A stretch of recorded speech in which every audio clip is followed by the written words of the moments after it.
Don't nobody care about your business. My plan comes first before anything else. My daughter's birthday party's our biggest priority. If you don't get her gifts right away, I'll ruin your daughter's funeral." Deafening yell from my mother-in-law. Regretting picking up the call from my mother-in-law at the funeral, I was shaking with anger.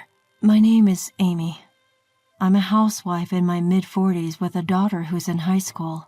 You might think a high school girl would be fussy about makeup and fashion, rejecting clothes her mother buys, but my daughter is different. She gets along with me and gladly wears the clothes I buy.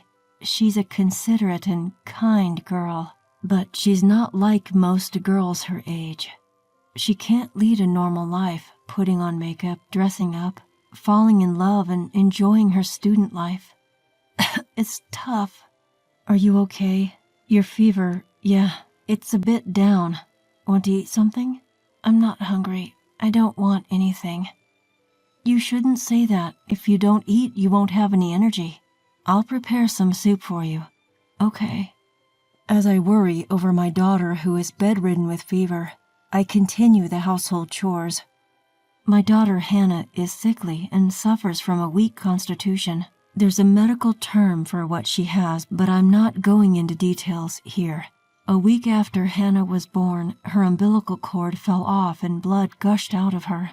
We took her to the hospital where they found she had a certain disease. Since then, despite numerous treatments, she has never fully recovered and has been living with the disease. Regular hospital visits are a must, and due to the side effects of her medication, her health often deteriorates. During severe periods, she has to be hospitalized. Since becoming a high school student, she's hardly been able to attend school.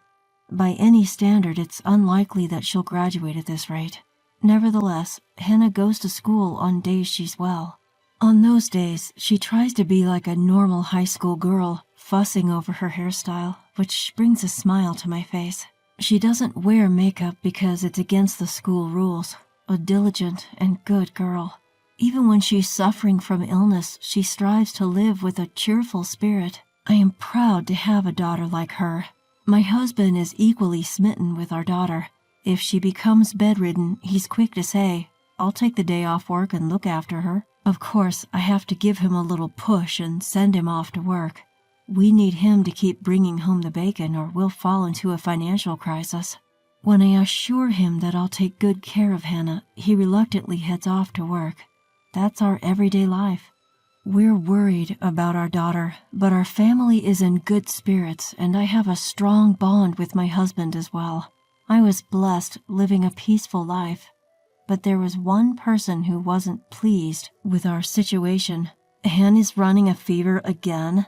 It's just pitiful. I wonder who she takes after. Mother-in-law, what brings you here today? What's the matter? Can't a mother visit her son's home? You're such a cold-hearted daughter-in-law, a frail granddaughter and a demon for a daughter-in-law. Lord, if I could only have the post-retirement years that I dreamed of. Yes, the person who's unhappy with our household is my mother-in-law. She frequently visits our home, which is just 3 bus stops away, and constantly spews her classic passive-aggressive remarks. She's enjoyed tormenting me ever since we got married. Now she's also unpleasant towards Hannah. Doesn't she find her own granddaughter adorable? My son never ran a fever this frequently. Amy, isn't this something from your side of the family? Mother-in-law, as I've explained countless times, Hannah's illness isn't hereditary. No, I'm sure your family's genes are playing a role here. I always knew taking you into our family was a bad idea. My mother-in-law seems to be fixated on belittling my family lineage, and her snide remarks never end. Eventually, I've grown accustomed to dealing with her, realizing that arguing is a waste of time. I let out a sigh, grab the freshly made soup, and head to Hannah's room. Hey, I'm not finished talking yet. I could hear her yelling from behind, but I just ignored her. Once I entered Hannah's room, her voice became faint. Grandma came over again, didn't she? Right. Same old mother-in-law bashing. No helping it, I guess. Grandma's just...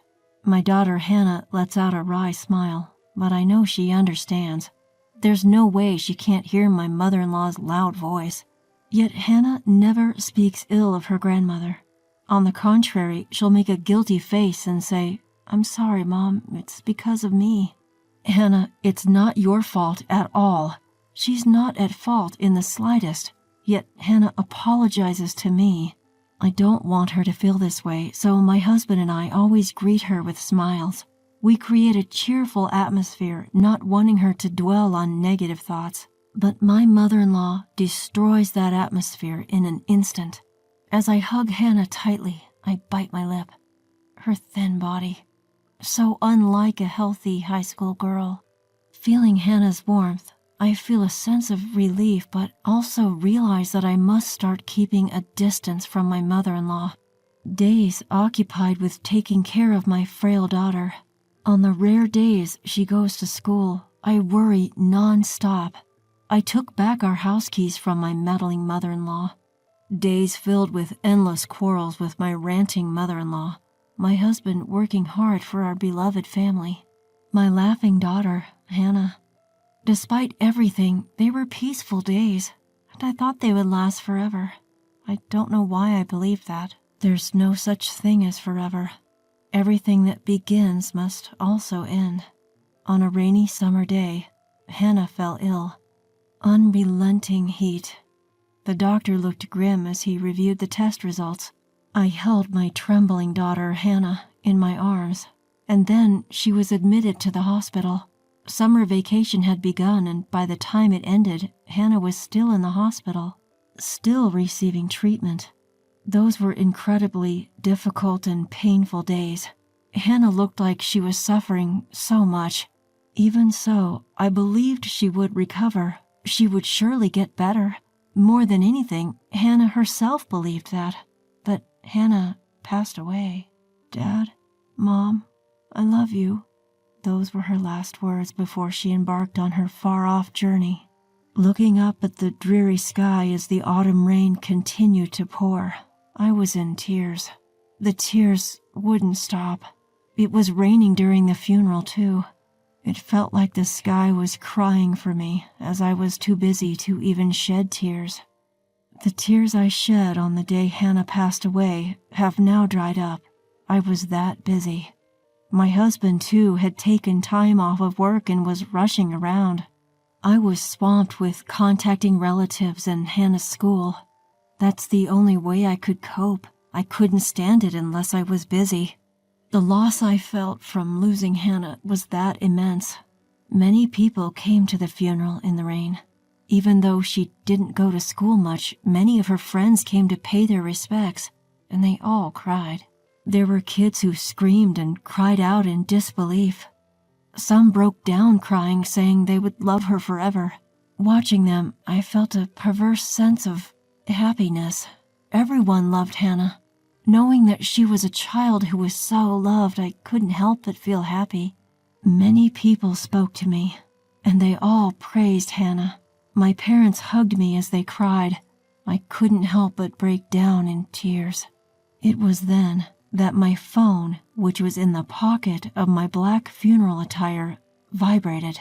I had my phone on me in case someone needed directions to our funeral's location, so I quickly stepped away from my seat and looked at the screen. The caller ID showed that it was my mother-in-law. My father-in-law had already passed away, and although I had contacted my mother-in-law, she hadn't come to the hospital. When Hannah was in her final moments, claiming it was impossible because she was far away, she said she couldn't attend the funeral today either because she had something important to do. But I wondered, would she really say she's coming after all? Even someone like her might want to say goodbye to their grandchild. So I answered the phone, but I instantly regretted it. "Amy, what on earth are you doing?" she yelled at me. "Huh? I'm at Hannah's funeral." "What? Stop joking around and get over here right now." "To your place? That's impossible. What are you talking about?" "Right back at you. I told you I had something important to do today, didn't I? Hurry back and help me out." "Huh? I don't have anything more important than my daughter's funeral." "Don't nobody care about your business? My plan comes first before anything else." What on earth is she talking about? First of all, as a mother, my daughter's funeral is the most important thing now, and it's wrong of my mother-in-law to not even care about her grandchild's funeral. My mother-in-law had always been adamant about not going to the funeral, no matter what my husband said. Why do I have to help her out with her stuff? If it's more important than your granddaughter's funeral, why don't you handle it yourself? You're my daughter-in-law. You're supposed to help me. I don't understand what you mean. I'm celebrating my super precious daughter's birthday. There's nothing more important than this in the world. Excuse me? I couldn't help but take an extraordinarily long time to respond. Huh? What did she just say? Mother-in-law's daughter, that's my sister-in-law, isn't it? My sister-in-law, Sandy. I remember she lives in some incredibly remote part of the world where the only means of communication is through a phone that hardly ever gets reception. Because of this, while we did send an email about today's funeral, we have no idea when she'll read it. So, what's this about Sandy's birthday? Huh? What about Sandy's birthday exactly? Sandy's coming home after such a long time, and coincidentally, it's her birthday too. We have to celebrate it grandly, don't we? Like I care. So I need to thoroughly clean my house and prepare a huge feast, so come over here fast. But as I said, I'm in the middle of a funeral right now. I don't care about that. My daughter is more important than my granddaughter. Also, bring a present with a budget of over $500. Hurry up. If you don't bring any gift right now, I'll ruin your funeral. Click. I hung up on her. I couldn't stand to listen any longer. If I had to hear any more from my mother-in-law, I felt like I'd march over there with a baseball bat. Just how selfish can my mother-in-law be? Your daughter over your granddaughter? I'm not saying they should be compared, but to say your daughter is more important than a funeral. She must be kidding. I told my husband Mike everything that had happened, and we decided to ignore her. Mike tried to contact Sandy, but either she was still in the plane or we just couldn't reach her. Pulling myself together and regaining my composure, I returned to shedding tears at my daughter's funeral. The day after the funeral, Sandy visited our place. She read Mike's email and flew here right away. She apparently thought it would be faster to come home than to try to get in touch while traveling from where she lives, but it took her a great time to get here. In the end, she didn't make it to the funeral, Sandy bowing her head in apology. After paying her respects at the altar, she shared various stories with us. There were stories I had never heard before about my daughter and Sandy, who we hardly ever got a chance to see. Listening to that, I found myself reminiscing about my daughter when she was little, and once again, I started to cry. In the end, my mother-in-law didn't even bother to come to pay her respects. My sister-in-law, Sandy, deeply bowed her head and apologized for this. "I'll do something about my mom," she said before leaving, but I wonder what she meant by that. Then, a few days later, the reality that my daughter was gone still hadn't sunk in, and I found myself in her room. I gently stroked her study desk. The room, untouched since her death, was filled with so many memories of her. Just as I felt like I was about to cry again, the doorbell rang unexpectedly. Startled, I quickly wiped away my tears and was speechless as I looked at the monitor. To my surprise, it was my mother-in-law. My mother-in-law, who had angered both my husband and me with her inappropriate remarks on the day of the funeral. She hadn't even come to pay her respects, and even after a few days had passed, she hadn't shown up. What does she want now? I had no intention of opening the door, so I responded via the intercom. "What can I do for you, mother-in-law?" "Oh, Amy, please, help me." Just after I was left puzzled by her unexpected plea for help. "I might end up joining my granddaughter if this keeps up. Please, help me," she exclaimed, saying something unthinkable. Wondering what was going on, I reluctantly opened the front door, and my mother-in-law fell in. What's going on? Help me. My daughter. Ah!" While I was tilting my head, not understanding what she was trying to say, a figure suddenly came into my view. Well, here you are, Mom." The figure was Sandy. She had a smiling face, but somehow it gave off a silent pressure. Eek! She's here! Huh? What? What? Seeing the pale face of my mother-in-law, who screamed at the sight of Sandy, I was completely stunned. What on earth is happening? Oh, come on, don't say things like, she's here. It's rude. See, Mom, it's your cute daughter, right? No, not cute at all. What in the world is going on? Just until the other day, she was talking about her daughter and her birthday being more important than my daughter's funeral. What happened in just a matter of a few days? While I stood there, bewildered, Sandy handed something to our mother-in-law. Don't worry, the next part is much easier. Here, you just need to put this on your head and go about your life. Saying this, Sandy put it on my mother-in-law's head. She shook it off and hid behind me. I'm not wearing that. Why not?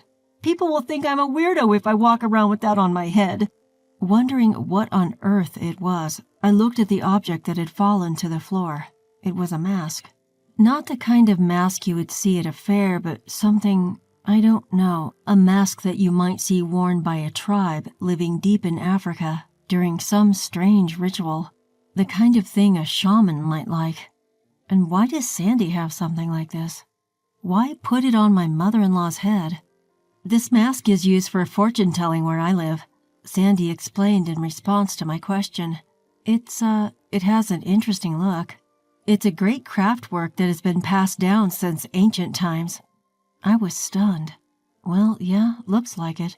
So you're going to put this mask on top of my mother-in-law's head, not on her face? If it's on her face, she wouldn't be able to see anything. This isn't an ordinary mask with holes for the eyes. I mean, if it did have holes in them, I wouldn't mind letting her wear it on her face. And what happens when she puts it on? Oh, you didn't know? This mask has a demon repelling effect. As if I would know about such an effect. A demon repellent? Exactly. You see, no matter how hard you think, she's clearly possessed by a demon, right? With that, Sandy pointed at my mother-in-law. Her own daughter, saying such a thing. So this is what she meant by, I'll do something about my mom. So if she wears this for a few days, I think she'll definitely become a normal human being with morals. I've been trying several methods for the past few days. A different method? I had her wear a necklace of garlic and run around the neighborhood.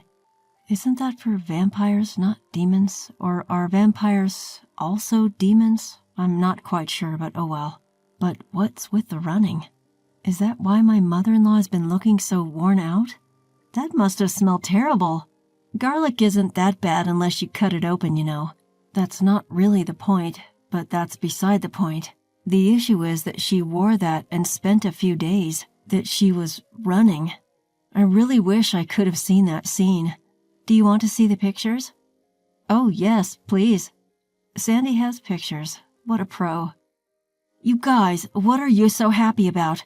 Show a little more sympathy for me. My mother-in-law started to complain as Sandy and I were laughing and looking at the pictures. I almost forgot she was here. Why do we have to show sympathy for you?